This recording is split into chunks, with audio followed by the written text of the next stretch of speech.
রাত 12টার আগে তাহাজ্জুদের নামাজ পড়া যাবে কিনা বা সওয়াব পাওয়া যাবে কিনা, তো টয়লেটওয়ালা বাথরুমে ওযু করা যাবে কিনা, পশ্চিম দিকে শোয়া বা পা দিয়ে বসা কতটুকু যাবে, চন্দ্র সূর্যকে কেন গ্রহণ ধরে, ভূমিকম্প কি কারণে হয়, শনিবার বাজারে মাছ খাওয়া হালাল কিনা, শনিবারের মাছ রবিবারে বাজারে বিক্রি করলে হালাল হবে কিনা, 5 কাপড় ছাড়া নামাজ হবে কিনা, শাশুড়িরা কেন মেয়েদের ও বউদের এক চোখে দেখেন না। আমার প্রশ্ন হলো, রমজানের পরে শাওয়াল মাসে 6টি রোজা রাখলে সারা বছর রোজা রাখার সওয়াব পাওয়া যায়। অনেক সময় মহিলারা রমজান মাসে রোজা ভাঙা হয়, এমত অবস্থায় শাওয়াল মাসে 6টি রোজা রাখলে সেই 6টি রোজা আদায় হবে নাকি আলাদাভাবে আরও 6টি রোজা রাখতে হবে। রাত 12টার আগে তাহাজ্জুদের নামাজ পড়া যাবে কি না বা সওয়াব পাওয়া যাবে কি না। দেখুন, একটা হলো রাতের নামাজ, যেটা এক প্রকারের তাহাজ্জুদ বলতে পারেন, কিয়ামুল লাইল যেটাকে বলা হয়। এটা এশার নামাজের পর থেকে শুরু হয়। আপনি এশার ফরজ নামাজ পড়ে ফেলছেন, সুন্নত পড়ে ফেলছেন, এবার 2 রাকাত করে নামাজ পড়েন। 2 রাকাত, 4 রাকাত, 6 রাকাত, 8 রাকাত, যতটুকু আল্লাহ আপনাকে তৌফিক দেয় এটা পড়েন, এবং এই নিয়তে পড়েন যে এটা তাহাজ্জুদ বা কিয়ামুল লাইল, রাতের নামাজ, এবং এরপরে আপনি বিতির পড়েন। তাহলে সেক্ষেত্রে আপনি রাতের নামাজ, রাত জেগে নামাজ পড়ার যে সওয়াব, সে সওয়াবটা পাবেন ইনশাআল্লাহ। আর তাহাজ্জুদ মূলত বলা হয় এটা হুজুদ থেকে, যার অর্থ হলো ঘুম থেকে উঠে যে নামাজ পড়া হয়। এই তাহাজ্জুদের নামাজের জন্য সবচেয়ে শ্রেষ্ঠ এবং উত্তম সময় হলো ভোর রাত। আর আল্লাহর জমিনে 5 ওয়াক্ত ফরজের পর সবচেয়ে গুরুত্বপূর্ণ ফজিলতপূর্ণ নামাজ হলো তাহাজ্জুদের নামাজ। 5 ওয়াক্ত ফরজ নামাজের পর তাহাজ্জুদের চাইতে শ্রেষ্ঠ কোনো সুন্নাত নামাজ বা নফল নামাজ দ্বিতীয়টা হতে পারে না। এই নামাজটা সুন্নতের নিয়তে করলেও হয়ে যাবে, নফলের নিয়তে করলেও হয়ে যাবে। নফল মানে ফরজের বাইরে, অতিরিক্ত ফরজ ওয়াজিবের বাইরে, আর সুন্নাত মানে নবী সাল্লাল্লাহু আলাইহি ওয়াসাল্লাম পড়েছেন সেই হিসাবে। অতএব মূলত এটাকে সুন্নাত নামাজই বলা যাবে, নফল নামাজ বললেও ভুল হবে না। অতএব এই ভোর রাতে, রাতের শেষ অংশে, অর্থাৎ রাতকে 3 ভাগ করলে শেষ তৃতীয় অংশে, 3 ভাগের শেষ অংশে নামাজ পড়বেন তাহাজ্জুদের। এটা হলো সবচেয়ে উত্তম, কারণ ওই সময়টাতে আল্লাহ তাআলা দুনিয়ার আসমানে নেমে এসে বান্দাকে ক্ষমা ঘোষণা করে। কিন্তু যদি কেউ তার আগে তাহাজ্জুদ পড়তে চায়, ধরুন কারো রাত 12টা বাজে ঘুম ভেঙে গেছে, এমনকি 11টার সময় ঘুম ভেঙে গেছে হতে পারে, তখন তিনি উঠে ওযু করে নামাজ পড়লে সেটাও তাহাজ্জুদ হিসাবে গণ্য হবে, পিওর তাহাজ্জুদ হবে, কোনো অসুবিধা নেই। ঘুম থেকে উঠে যে কোনো নামাজ পড়বেন রাতে, আপনি এশার নামাজের পরে ঘুমালেন, ঘুম থেকে উঠে যে কোনো নামাজ পড়বেন 2 রাকাত করে, সেটা তাহাজ্জুদ হিসাবে গণ্য হবে, সেটা 12টার আগে হোক অথবা পরে হোক। তবে যদি শেষ অংশে হয় সেটা সবচেয়ে বেটার এবং অধিক মর্যাদাপূর্ণ। আর ঘুম থেকে উঠার আগে যদি পড়েন তো সেটাও রাত জেগে নামাজের মধ্যে শামিল হবে। কিন্তু তাহাজ্জুদ বলতে যেটা বোঝানো হয় সেটা হবে যে রাত থেকে ঘুম থেকে উঠে শেষের দিকে যেটা পড়বেন সেটা, অথবা মাঝের দিকে হতে পারে, কিন্তু ঘুম থেকে উঠে। ঘুম ছাড়াও যদি আপনি এশার আগে শুয়ে পড়লেন, এশার আগে নামাজ পড়ে তারপর শুলেন, ইনশাআল্লাহ আপনি এটাও এক প্রকারের তাহাজ্জুদ হবে, যদিও আফার ক্লাসের তাহাজ্জুদ এটা না। এর পাশাপাশি যদি কেউ রাতে না ঘুমায়, সারা রাত জেগেই থাকে, তারপরে তিনি গভীর রাতে যখন পড়বেন, মধ্যরাতের পরে বা শেষ অংশে, অধিকতর উত্তম হবে, ওইটা তাহাজ্জুদ হিসেবে বিবেচিত হবে, যদিও তিনি ঘুম থেকে না উঠেন। সাধারণত মানুষ ঘুম থেকে উঠে পড়ে, সেই হিসাবে তাহাজ্জুদ বলা হয়েছে। তাহলে খোলাসা কথা হলো, এশারের পর থেকে 2 রাকাত করে যত নামাজ পড়বেন, এগুলো সবগুলো রাতের নামাজ, নফল নামাজ, এক প্রকারের তাহাজ্জুদ হিসাবে গণ্য হবে। আর মূল তাহাজ্জুদ যেটা, সেটা হলো হয় ঘুম থেকে উঠে, আর না হলো রাতের গভীরে, বিশেষ করে শেষ রাতে যখন পড়বেন, সেটা হলো অধিকতর উত্তম। এই তাহাজ্জুদ নামাজ পড়ার নিয়ম হলো 2 রাকাত করে পড়বেন, সেটা উত্তম। কারণ নবী করিম সাল্লাল্লাহু আলাইহি ওয়াসাল্লাম বলেছেন, সলাতুল লাইলি ওয়ান নাহারি মাসনা মাসনা, দিন এবং রাতের নামাজ 2 রাকাত করে, এবং এই নামাজগুলো যত লম্বা করতে পারবেন সেটাই ভালো হবে। আমাদের আয়েশা নবী সাল্লাল্লাহু আলাইহি ওয়াসাল্লাম সম্পর্কে বলেছেন যে তিনি যে রাতের নামাজ পড়তেন, অর্থাৎ তাহাজ্জুদ পড়তেন, লা তাসআল আন হুসনিহিন্না ওয়া তুলিহিন্না, সেগুলোর সৌন্দর্য যে কি ছিল আর বলো না। লম্বা লম্বা কেরাতে, লম্বা লম্বা রুকু, লম্বা লম্বা রুকু থেকে উঠে আবার লম্বা সময় অপেক্ষা করা, সিজদা গিয়ে দীর্ঘ সময় অপেক্ষা করা, সিজদা থেকে উঠে সোজা হয়ে বসে দীর্ঘ সময় অপেক্ষা করা, আবার এভাবে দেওয়া। 2 রাকাত সালাতে অনেক সময় দিতেন। এভাবে যত আস্তে আস্তে নামাজ পড়বেন তাহাজ্জুদ তত উত্তম হবে। এরপরে ভোর রাতে দোয়া কবুল, আল্লাহ তাআলার কাছে দোয়া করবেন। অনেক সালাফ বলেছেন, তাহাজ্জুদের নামাজ পড়ার অভ্যাস নাই, এই লোক কখনো আল্লাহর নেককার, মানে আল্লাহর খুব কাছাকাছি যাওয়া বান্দা, মুকাররাব বান্দা, সালেহ বান্দা, আল্লাহর প্রিয় এবং অলি এটা হতে পারে না।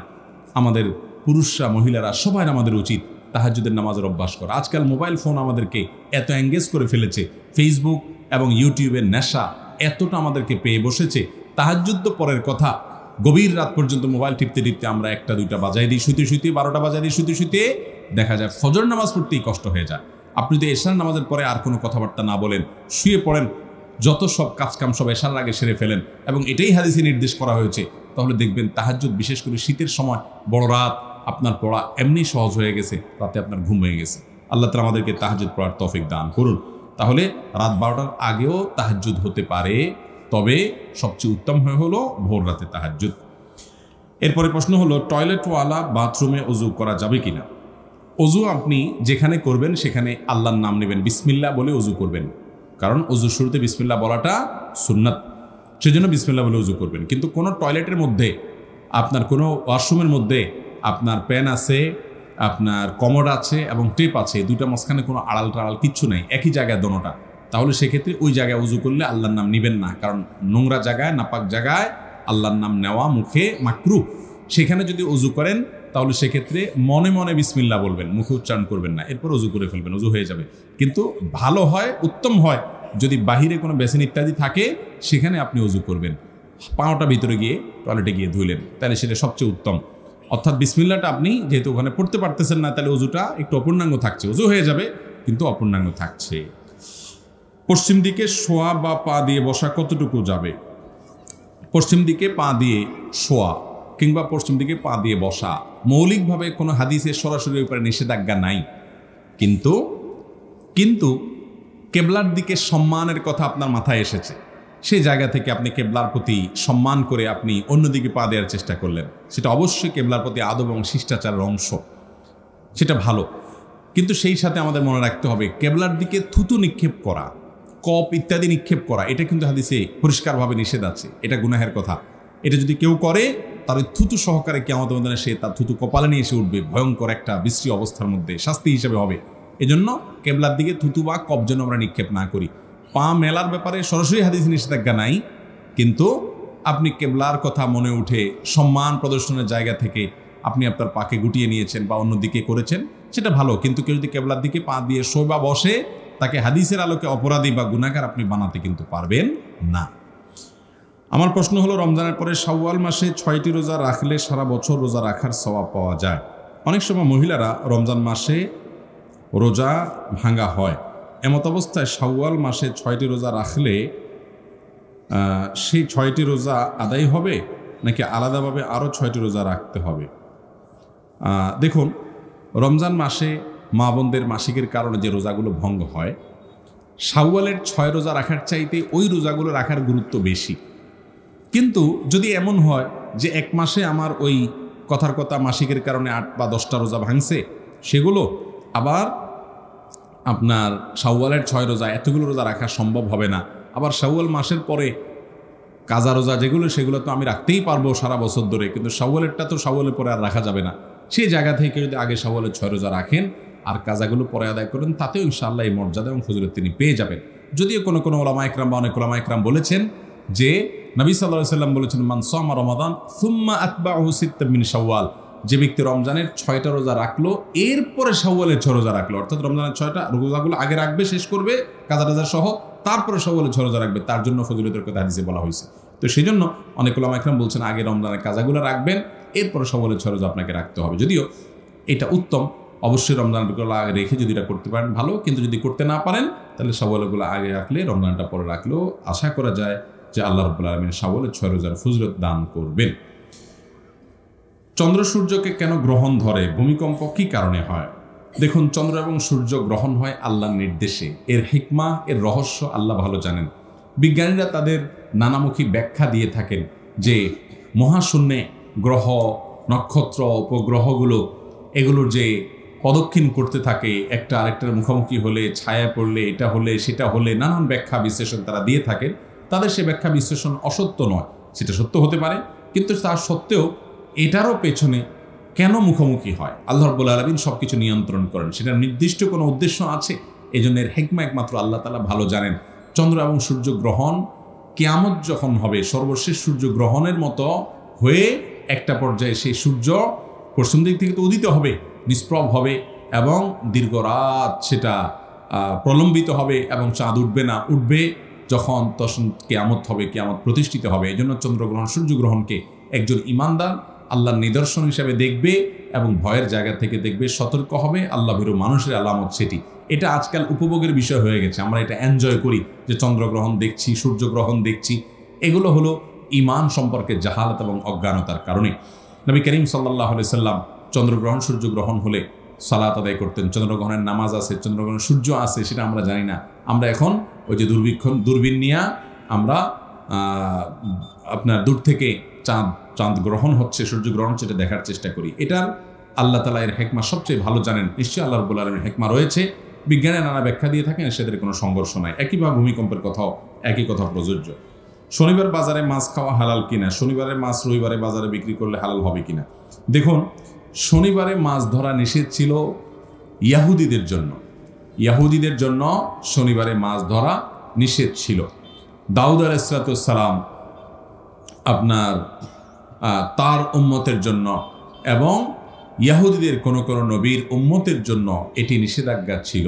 কিন্তু আমাদের জন্য শনি আর রবিবার নাই, সপ্তাহের 7 দিনই মাছ শিকার করা, এটা খাওয়া জায়েজ এবং বিক্রি করা জায়েজ। এমনকি তাদের পবিত্র দিন শনিবার ছিল, আমাদের জন্য পবিত্র দিন শুক্রবার করা হয়েছে। তারপরও শুক্রবারে আমাদের জন্য মাছ ধরা, শিকার করা কিংবা খাওয়া এগুলা কিংবা বিক্রি করা এর কোনোটি নিষেধ নয়। অতএব শনিবারে আপনি বাজারে মাছ বিক্রি করেন, তারপরে যায় মাছ কেনেন, কোনো অসুবিধা হবে না ইনশাআল্লাহ তাআলা। এরপরে প্রশ্ন হলো 5 কাপড় ছাড়া নামাজ হবে কিনা? 5 কাপড় ছাড়া নামাজ হবে কিনা এর উত্তর হলো যে নামাজের জন্য কোনো কাপড়ের সংখ্যা কোরআন হাদিসে ঠিক করে দেয় নাই। এগুলো আমাদের বানানো যে 5টা কাপড় লাগবে না। কেউ যদি 2 কাপড়ে পুরো শরীর ঢেকে ফেলতে পারে, মহিলাদের জন্য নামাজের মধ্যে পুরো শরীর ঢাকতে হবে। মুখমণ্ডল, 2 হাতের কবজি এবং পায়ের পাতা, সে তলার অংশ, এটা বাদে একদম টাকনুর নিচ পর্যন্ত মাথা থেকে চুল সহকারে কাঁধ, গলা, বুক, পিঠ সবগুলো, এমনকি হাতের গোছা, কোণে, এগুলো সব ঢাকবেন মহিলারা। এইটুকু ঢাকার জন্য যদি একটা বড় পোশাকে তিনি পুরো শরীর ঢেকে ফেলতে পারেন যথেষ্ট। আর যদি 2টা পোশাকে ঢাকতে পারেন তাহলে সেক্ষেত্রে একটা পরনে থাকলেও আর একটা উপরে বড় ওড়না পাওয়া যায় আজকাল, নামাজের পুরো শরীর ঢেকে ফেলবে, এরকম কিছু দিয়ে তিনি নামাজ পড়তে পারেন। কিন্তু 5টাই হতে হবে এমন কোনো কথা নাই। 5টা কোন হিসাবে হয়েছে আমি জানি না, মহিলাদের 5টা কি আদৌ হয় কিনা। পুরুষদের জন্য একই কথা প্রযোজ্য, যে কয়টা পোশাকে তিনি পুরা তার সতর ঢেকে নামাজ পড়বেন এটা তার ব্যাপার। বিশেষ করে যে সমাজে যেই পোশাক চলে সম্ভ্রান্ত সুন্দর, সে পোশাক পরে তিনি মসজিদে যাবেন। আল্লাহ বলেছেন, ইয়া বানি আদম খুযু যিনাতাকুম ইনদা কুল্লি মসজিদ, এ আদম সন্তানরা তোমরা প্রত্যেক নামাজের সময় সুন্দর পোশাক পরবে। বিধায় কাপড় 5টা হতে হবে এমন কোনো কথা নেই। আপনি আপনার যেটুকু ঢাকতে বলা হচ্ছে সেটুকু ঢাকলেন কিনা সেটি হলো মূল বিষয়। পাতলা যেন না হয়, দেখা যেন না যায় শরীরের ভিতরের অংশ, টাইট যেন না হয় অতিরিক্ত, সেটি খেয়াল করবে। শাশুড়িরা কেন মেয়েদের ও বউদের এক চোখে দেখেন না? কারণ মেয়ে আর বউ দুজন আসলে তো এক হয় না। যদিও এক চোখে দেখা পরিপূর্ণভাবে সম্ভব না হলেও চেষ্টা করা উচিত শাশুড়িদের, কারণ তারা পরের ঘর থেকে এসেছে, তাদের প্রতি আল্লাহর পক্ষ থেকে দায়বদ্ধতা আছে, জবাবদিহিতা আছে। তাদের প্রতি দুরাচরণ করলে, অসদাচরণ করলে, জুলুম করলে আল্লাহর কাছে জবাবদিহি করা লাগবে। এই জন্য অনেক শাশুড়ি আছেন, নামাজ কালাম পড়েন, কোরআন তেলাওয়াত করেন, জিকির আজকার করেন, কিন্তু জাহান্নামে যাবেন শুধুমাত্র বউয়ের প্রতি জুলুম এবং অবিচার করার কারণে। অতএব আমাদের বেঁচে থাকতে হবে। আল্লাহ তাআলা আমাদেরকে আমলের তৌফিক দান করুন।